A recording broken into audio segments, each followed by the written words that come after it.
You almost got someone's life in your hands. Yeah, definitely. Because people can get hurt in this game. Yeah. Who would you love to fight if you were going to the ring right now? Yeah. The biggest one in the UK for me. Wow.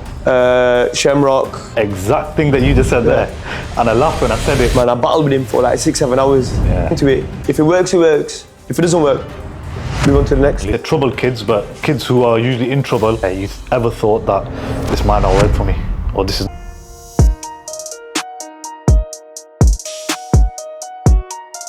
How's it going, everyone? Welcome back to Poundstone's second episode of From the Ground Up. Today we're joined by Preston's top boxing coach and soon to be UK's top boxing coach, Beano from Preston. Thank you very much for joining us. Nice one, bro. Nice one. Thank you. Beano, I've known you for a few months now. Yeah, a few months. And we followed each other on social media, and you started showing some support on a few posts without even me asking to. Yeah. So first of all, highly appreciated No for worries, that.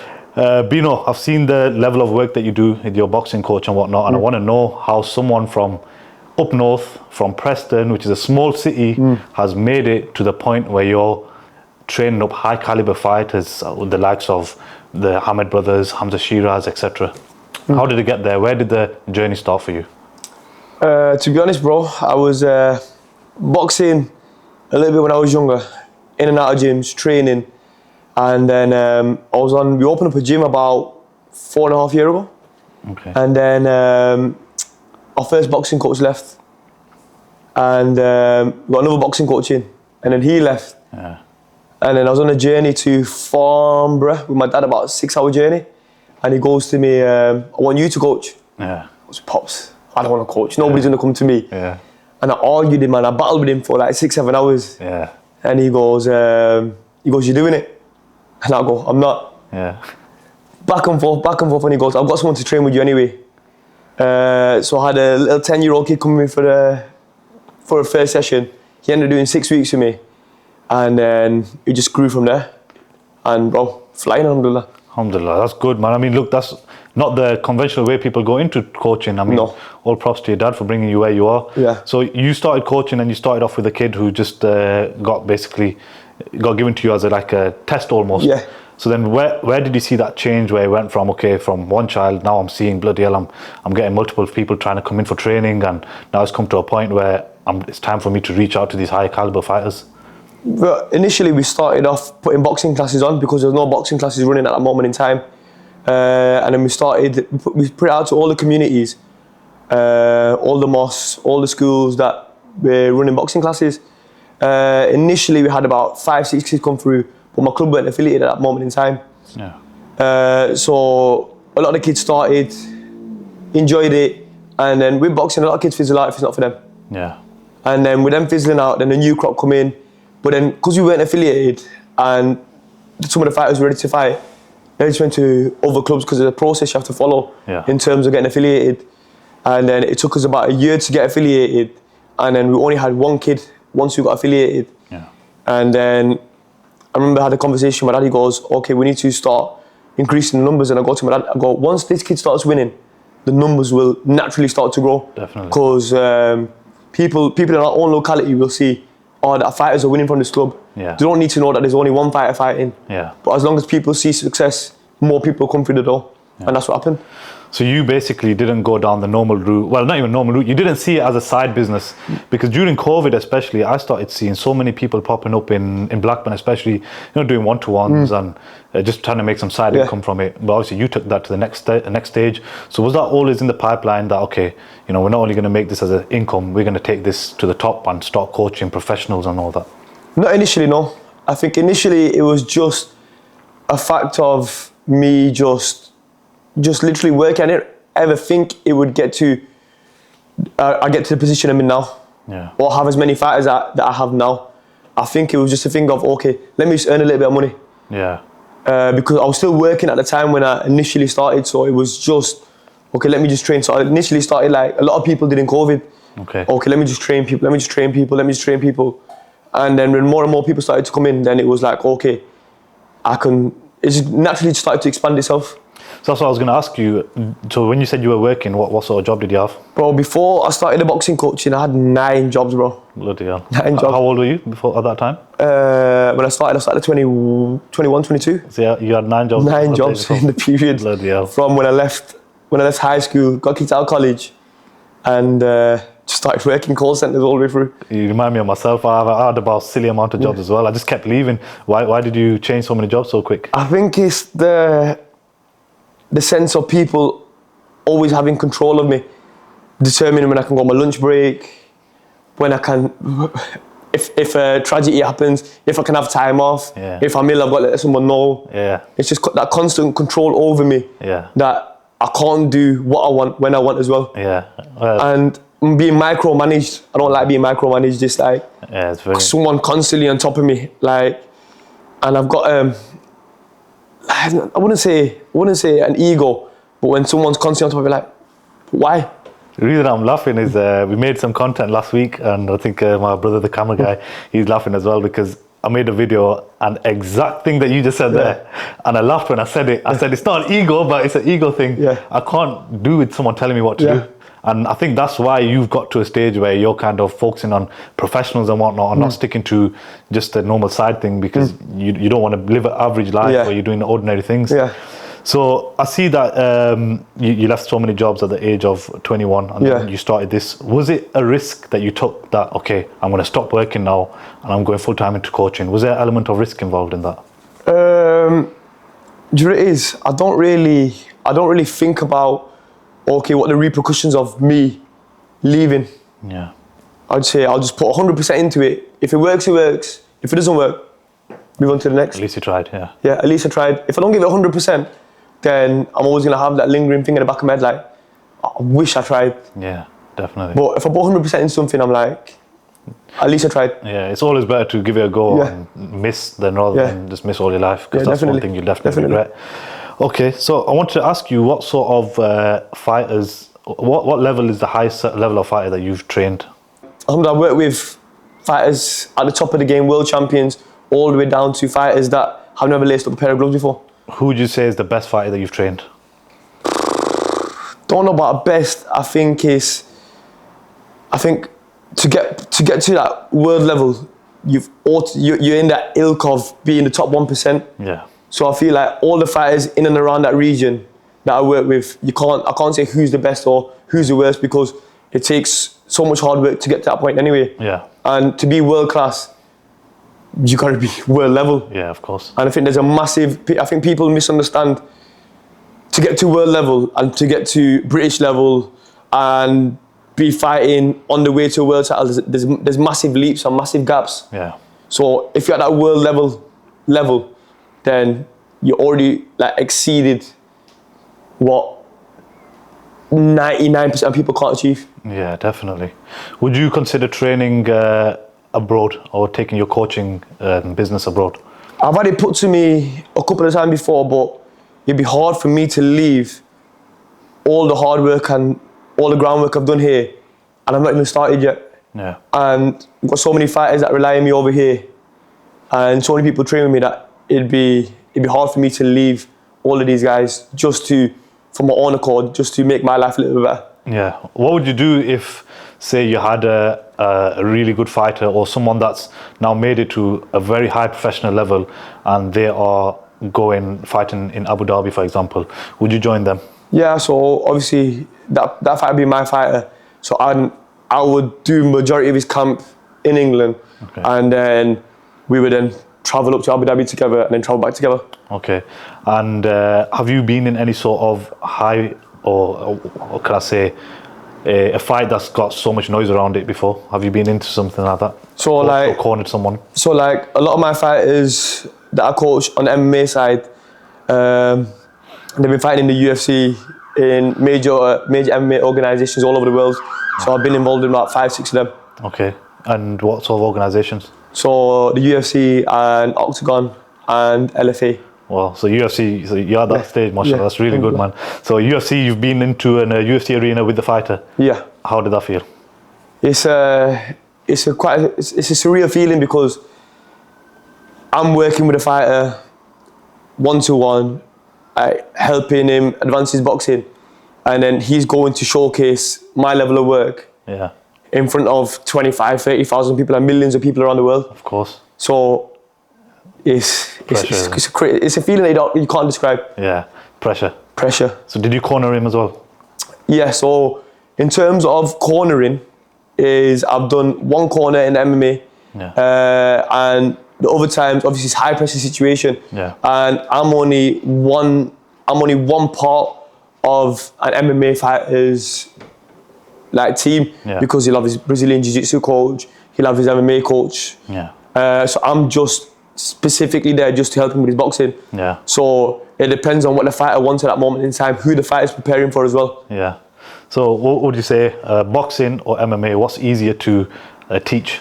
I'm a boxing coach, so I'd always say boxing. Okay, so when you do MMA fighters, just solely based on... Yes, solely hands. Okay, and does that have an impact on their other aspects of their training? I think boxing and MMA is becoming much more prominent with the likes of Ilya Topuria. I think if you look at all the current champions in the UFC, they've all got a very, very good boxing base. So I think a lot of the lower-level MMA fighters are seeing that now. A lot of the amateurs are seeing that now. And the guys that want to make it to top are investing in boxing coaches now.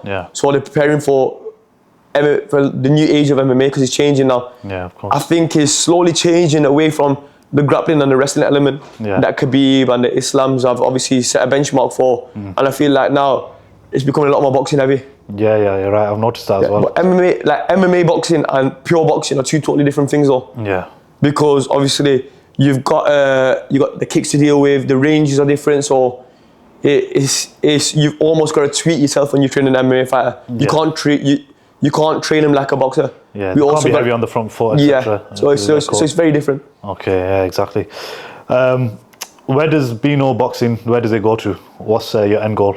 I've always said to myself and the people around me, if I make it, I make it. If I don't make it and I stay where I am, I'm also very happy staying where I am, because I was never supposed to be in the position I am now. But if it does go to the next level, then I'm ready for that, because I'm only 27-year-old. And I've not been doing it long, and I've already achieved so much in such a little bit of time. Like all the other boxing coaches in my locality, I don't think they've had accelerated to the point that I've accelerated to in the period that I have. I've not seen anyone, even locally in Blackburn, in Lancashire, to be honest, I've not seen any coaches that have, like I said, accelerated, especially being a South Asian. It's a minority. We're in a small town, we're from up north, we don't get as much exposure. So you get into the position you're in right now at such a young age, I feel like there's a lot ahead for you, a bright future. Inshallah, So would you say that your next steps are trying to reach out to the more professional fighters, or do they kind of come to you? I think it's a bit of both, because in boxing is a fickle sport, because people don't want change, and they're very much unexperienced. If you've not been there and done it, then they don't really want to give you the chance. I think it all goes on names you work with. Alhamdulillah, I've worked with a few big names now, and with that, and my name being attached to theirs and their name being attached to mine, it's a scope to bring more people in, and it has done. Which boxers have you worked with? So Shabazz Masood, Adam Hamed, Sami Hamed. I've worked with Dan Holt. He's an MMA prospect, the biggest one in the UK for me. Shamrock. So that's some big names. Wow, that's really good. Yeah, man, mashallah. Have you had any setbacks, or you felt like there's times where you've ever thought that this might not work for me, or this is not working? I think initially when I started, and then we got affiliated, I had a very, very good base of boxers, and then obviously you're catering for a lot of young boys, and obviously when in a boxing gym, you don't really treat them like they're 12, 13, 14, 15-year-old, because they're forced to almost be adults in a boxing gym. But then there's a lot of frustration, obviously, when holidays come in, the boxers don't come in, they don't prepare correctly. And I think that deters a lot of people, but I was very quick to understand that they've got their lives outside of boxing as well. Of course. And you've also, being a boxing coach is much more than, obviously, coaching.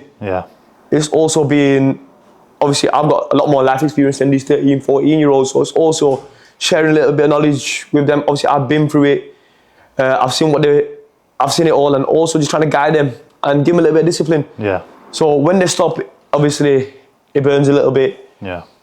And then when a new kid comes in, you got that fire again, and it's a constant cycle of kids coming in and leaving.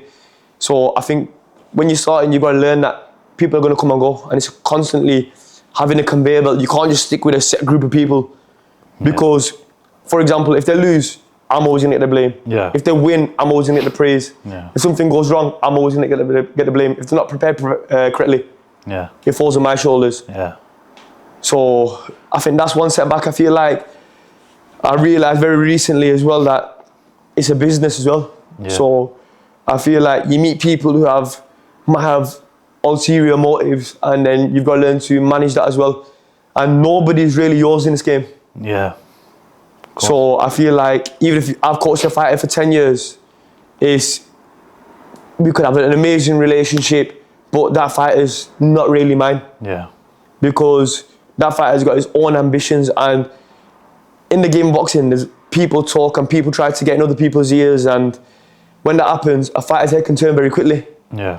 And then you can be made to be the bad guy very, very quickly. Yeah, of course. And I feel like once you see that, and you just got to nip it in the bud straight away. Yeah. And obviously, if your fighter's got complete and utter trust in you, then that fighter will stay.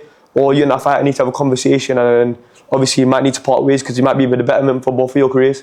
Yeah, of course. So I think there's loads of things that can deter you, but it's part and parcel of the game. Yeah, of course. It's a very, very fast-moving game. Yeah. You can't sit still. I think the moment you sit still, you're losing. Yeah, nothing's ever hunky-dory like that. I mean, never. It looks nice from the outside.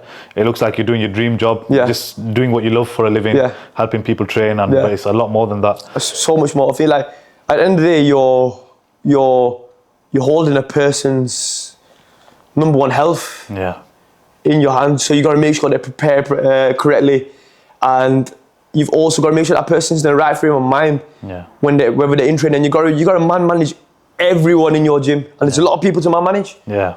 Because if they're going in sparring and their head's not in the game, they're gonna get hurt. Yeah, of course. So you almost got someone's life in your hands. Yeah, definitely. Because people can get hurt in this game. Yeah, 100%. And I think people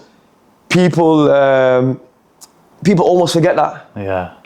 It's easy for onlookers to clap along or cheer along to see people hit each other in the head and whatnot, but they don't know that anyone who steps in that ring is a huge thing. You know, it's massive. You're putting their lives at risk. Massive. It's shortening each other's lives. Massive, could be. yeah.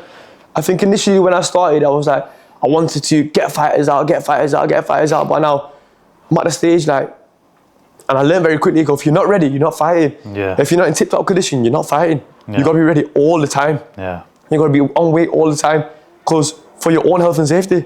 Yeah, 100%. You can get hurt, because guaranteed the other guy is training super duper hard. Yeah. He's going in there and he's working his ass off. Yeah. And if you don't match that, you're gonna get hurt. You're gonna get hurt, exactly. Never mind the technical ability. Yeah. I think you've got to have a super high level of work and determination.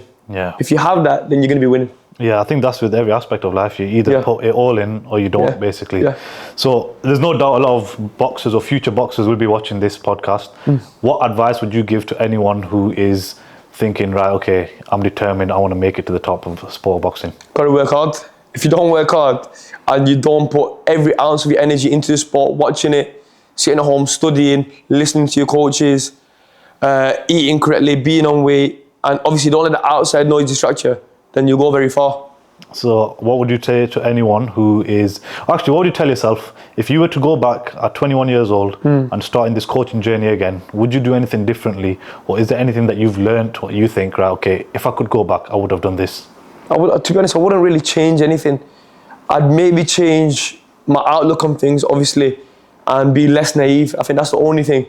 Because obviously, like I was saying before, is not everything goes your way. Yeah. And I thought like, I've got a good connection with this fighter. Every time my fighters fight, I've got a rule that I'll take them out for food. Yeah. Because they've dieted so hard. Yeah. And obviously, like a little bit of reward. Yeah. And me thinking that all this is building the man and the fighter's relationship, we're going to go to the top. I think I'll take away the naivety. Yeah. Because if, like I said, if they lose, it's your fault. Yeah. If they win, it's down to them. Yeah. There's a multitude of things that obviously go into making a fighter. So naivety is the one I would. That's the only thing I would change. Okay. So you mentioned earlier that your boxing gym is affiliated. Yeah. Now, does that mean if anyone wants to start boxing and see it as a career, they can come to you and go from having no experience at all to amateurs to professionals and fight at world-class level with you? Yeah, definitely. I think, especially in my gym, because out of all the gyms in Preston, my gym's the newest gym, so we've only been open for 4 years. So all the boxers that have come to my gym have never put a pair of gloves on before. Yeah. So only up until very recently, where I've had 2 fighters come in the door that have had previous boxing experience. Yeah. All the rest of my fighters have never ever laced a pair of gloves on before. Yeah. So I've built them from the ground up. Yeah. And like, I've got an extraordinary record of like, my win to loss ratio is crazy. Yeah. And that's with fighters that never laced up gloves before. Like a lot of gyms have had fighters that have had previous boxing experience. Yeah. My gym, none of that's happened. Yeah. I built all the fighters myself. Yeah. So obviously as a system, you got to go through boxing. And I feel like if boxers want to start, my gym's a perfect place for that. Yeah, of course. A bit of a controversial question. Not even controversial. I want you to be completely honest. Who would you love to fight if you were going to the ring right now? Current boxer. Nobody. I'm too pretty to box. Yeah. There must be someone in your head that you think, you know what, I'd have a good crack at him. Not because you don't like him or anything, but you feel like, you know, No, don't get me twisted. I beat up a lot of people. But you know what it is? I'm too old now. I feel like I've got a lot of mileage, a lot of work, late nights. And I don't feel like I've got the discipline to work hard, but the discipline now to stop training all my boxers and then going in for a camp. Yeah. I can't do that to my boxers. And so would we ever see you in the ring in the future? No, I'm too pretty. Way too pretty. Not happening. What if the price is right? Everything has a price to it. If I get paid a nice sum of like 10 mil, then I'll pack it in. Then I won't train no boxers. Bro, I'll fight anyone for that much. Then I won't train no boxers. I'll be in a nice beach. Up in Dubai. No, I'd take that. But do you know what it is? I've recently come back from holiday and I went working for 2 weeks and I was going insane. Yeah. Do you know, I can't not work. Yeah, of course. I can't not. I was watching the CCTV of my gym in Pakistan and I was like, I'm just itching to work. Yeah. Searching a boxing gym to work in Pakistan and it's like... Did you go anywhere? No. Nowhere? Couldn't find nowhere. They're all miles away. I think that's a bit of a niche there for you. Yeah, a bit of a niche, but do you know what it is? I can't, obviously I got a stronghold where I'm at. Yeah. I don't want to leave the stronghold where I'm at, and I just feel like I don't want to stop working. I can't, even when I'm like 40, 50, 60, I think I'll still be in the game. Yeah. I mean, it's good that you've kind of established here in Preston. Like I said, up north, you know yourself, it's so much harder to make it. So at least you kind of putting us on the map sort of thing. So at least fighters come in, they can, whether they're basic, amateur level or whatnot, they come in, they can build themselves and it's basically putting up north on the map. So, I mean, I think you're right to say that, you know, you don't want to leave your stronghold. But you not only that, it's like, my initial reason to come into boxing was, obviously my dad's done a lot of charity work up in Preston. Like, he's got a massive organisation, Fitchery Rangers. And he's been working inside the communities for the last 25 years. Obviously diffusing racial tension between all the areas in Preston. Because in Preston you had areas that were predominantly white, predominantly Asian, and they would never mix. And my dad was the one to just make both areas mix and actually diffuse all of that. So the reason I actually come into the game was use boxing as a vehicle to get the kids off the street initially. Maybe because I've got a good intention. I've excelled in what I've done. But I feel like that's the main reason I want to stay in Preston. Obviously, knife crime's rife everywhere. I think the kids are daft, stupid. Do you know what it is? Like, back when I was young, knife crime weren't really a thing. Because if two people have got an issue, they'll have a punch up, shake hands, it's done. That's it. Or if it's a close fight, they'll have a punch up again, and it was done. Exactly. But I feel like that's changed. Like, a lot of the guys just pulling out blades and they can't fight, and I just feel like I think that's the reason why they pull these blades out. I think that's a major reason why they pull them out. Insecurity and not being able to fight. And I feel like if I can get a lot of these kids that are obviously very energetic, could be involved with a bad group of friends, a bad friendship circle, and I can keep managing. My gym's open from 9 o'clock in the morning to 10 o'clock at night, and it's always busy. My lads or anybody in the community is allowed to come to my gym and use my facilities, hit their bag, and obviously occupy themselves. Obviously, we've got paddle courts in our facilities, we've got a full gym in our facility, we've got snooker table, pool table, and overall, amazing environment Yeah. in my facility. Everyone gets along. Yeah. And I feel like, obviously, like I said before, is using boxing as a vehicle Yeah. to obviously stop these kids Yeah. being involved in the bad crowds. And like when you join a boxing gym, it becomes your family then. They become your new friends. Yeah, yeah. You're with them 4 or 5 nights a week. Yeah. And you're so tired that you don't want to be going out Yeah. and messing around Yeah. till early hours of the morning Yeah. and being up to no good. Would you say that you've seen a correlation between, I wouldn't say troubled kids, but kids who are usually in trouble, who always fighting again in terms of these gang wars and whatnot? Have you seen a correlation of these type of kids coming into the gym and using the energy in the right way? Do you know what it is? I get a lot of messages from parents saying, oh, my kid's done this and my kid's done this, and can he come to the boxing gym? And I said, yeah, bring him in. Yeah. And initially you see that ego from that person because they're involved in these sets of groups that you almost say, okay, I'm the man in my group. When you come into boxing gym, there's no egos allowed because of course. every guy in that boxing gym can fight. Yeah, of course. And they enter the boxing gym with a little bit of ego, and then they realize, okay, this place is not actually bad, it's very welcoming, Yeah. and they're warm to it, Yeah. and they become the environment. Yeah, yeah. And I've been to your gym before a couple of times, and I can agree with that. It's a lovely environment. Alhamdulillah. And just to finish up, I'd like to say thank you very much for coming on. And I do hope to see you excel massively and Inshallah. hopefully be in the cornermen of big fighters, Inshallah. Especially South Asians who you're trying to build up as well and who you've worked with. It's nice to see the minority build it to where it's become. So thank you very much, Beano. It's a No pleasure. worries, thank you. And definitely we get a session in some time soon as well. Definitely. Yeah, thank you very Right, much. bro, thank you. Thank you.